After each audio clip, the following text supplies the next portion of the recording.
Sige po. Ay. Ay! Di pa ako nakapagbayad ah. Huwag ka nang magbayad. Di naman niya alam eh. Tsaka, kasalanan niya yun. Kailangan ko bumalik. Kuya, yung sukli ko.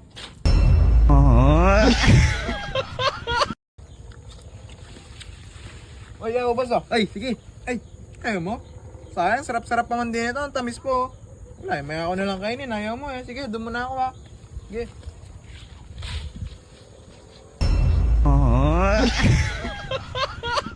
Congressman! Hawak namin ng anak mo. Kung gusto mo pa siyang makita ng buhay, magpadala ka ng 1 milyon ngayon din. Huwag din yung saktan ng anak ko. Mag-withdraw ako ng 2 milyon ngayon din. Teka. 1 milyon lang ang hinihingi ko. Para saan yung 1 milyon? Sa akin. Ha? Kickback ko yan, syempre. Anong maipaglilingkod ko?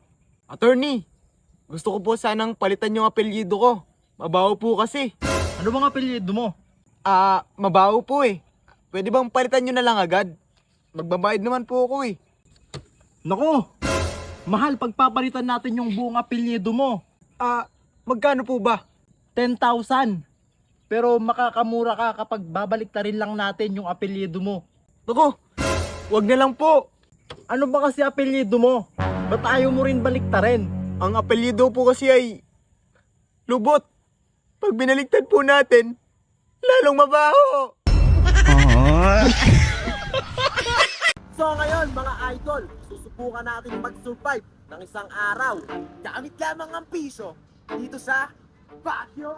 Alam namin mga idol na hindi ito magiging madali para sa amin dahil wala na nga kaming mabibiling pagkain sa halaga ng piso. At habang nag-iisip kami ng plano mga idol ay biglang nahulog ng kapatid ko ang piso. Agad nga namin itong hinanap mga idol. Ngunit lumipas nga ang ilang oras na paghahanap ay hindi pa rin namin makita ang piso. At isa lang ang ibig sabihin nito mga idol, hindi ulit matutuloy ang ating video.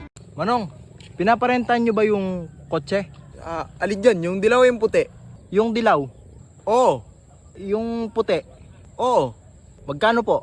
Yung dilaw o yung puti? Yung dilaw? 600. Yung puti? 600. Ilan po ang kakasya? Yung dilaw o yung puti? Yung dilaw? 4. Yung puti? 4 din. Ba't tinatanong nyo pa kung dilaw o puti? Pares lang naman pala yung sagot. Hindi. Kasi yung dilaw sa akin. Yung puti, kanino ba?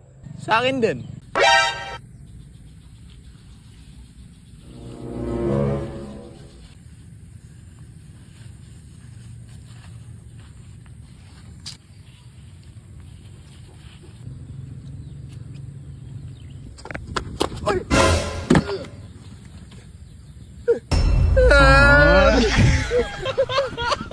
Diyan, may sikreto ako eh. Sikreto? Ano yun? Sikreto nga eh. Ba't ko sasabihin sa'yo? Alam mo kuya, dapat nakinig ako sa'yo noon eh. Ha? Nakinig saan? Ano bang sinabi ko sa'yo noon? Bumalay ko. Kaya nga dapat nakinig ako sa'yo noon eh.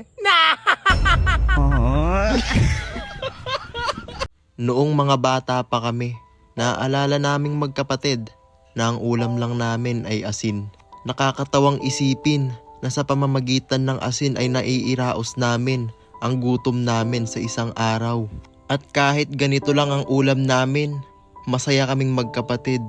Masaya kami na sabay kaming kumakain. Kahit asin lang ang ulam namin.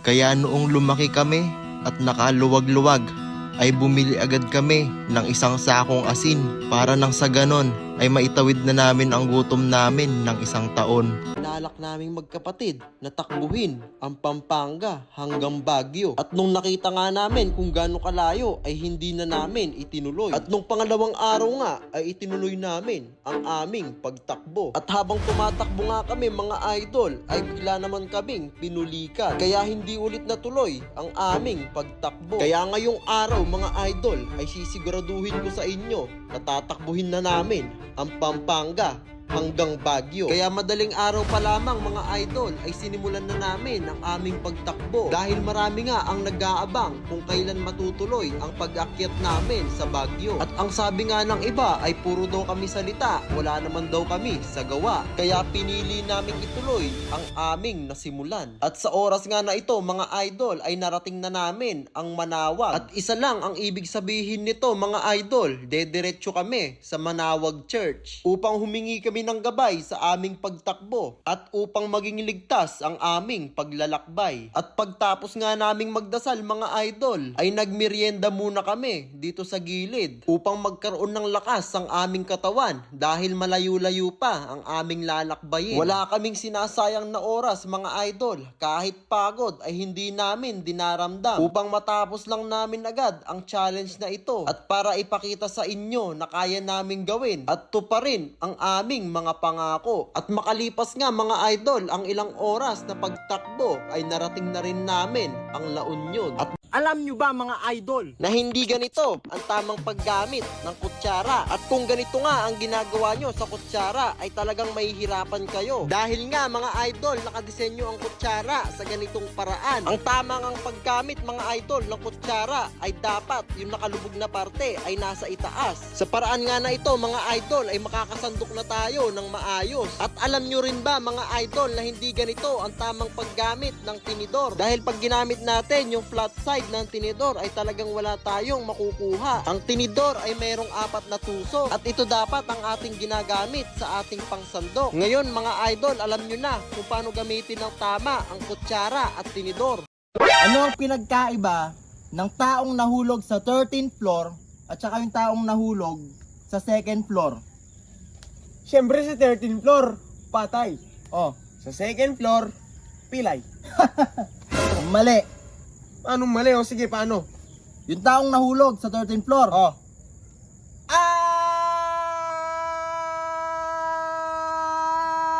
Bug!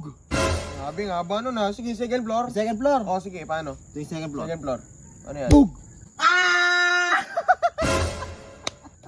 O sige, ito. Ito, may tanong ako sa'yo. Oh, Paano naman pag yung tao nahulog sa 100 floor? 100 floor. Oh. Ang taas nun ah. O paano nga pag nahulog sa 100 floor? Sige, tanong Aba, kita. hindi ko alam. O sige, paano? Ganito yan ha. 100 floor. Oh, Taas yan ha.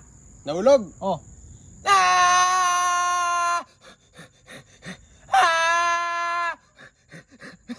Ah! Ah! Bug! Diba?